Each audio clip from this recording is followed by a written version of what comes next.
Just 15 మినిట్స్లో అయిపోయే one pot recipe vegetable biryani అండి. దీన్ని రైతాతో సర్వ్ చేసుకుంటే చాలా బాగుంటుంది. దీనికోసం ముందుగా కుక్కర్లో కొద్దిగా నెయ్యి అలాగే ఆయిల్ని యాడ్ చేసుకొని అది హీట్ అయిన తర్వాత హోల్ గరం మసాలా స్పైసెస్ని యాడ్ చేసుకోవాలి. 1 నిమిషం పాటు ఫ్రై చేసుకొని ఇప్పుడు దీంట్లో ఉల్లిపాయ ఇంకా పచ్చిమిర్చిని యాడ్ చేసుకోవాలి. పసుపు ఉప్పు కూడా వేసుకొని ఉల్లిపాయని కొంచెం ఫ్రై అవ్వనివ్వాలి.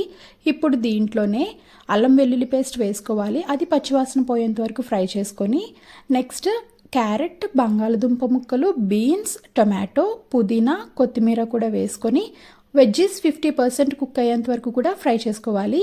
ఆ తర్వాత దీంట్లో కారం, ధనియా పౌడర్, కొద్దిగా గరం మసాలా కూడా వేసుకొని అంతా బాగా మిక్స్ చేసుకోవాలి. ఇప్పుడు దీంట్లో నానబెట్టుకున్న రైస్ని యాడ్ చేసుకొని అంతా బాగా కలుపుకొని గ్లాస్కి 2 గ్లాసుల వాటర్ని యాడ్ చేసుకోవాలి.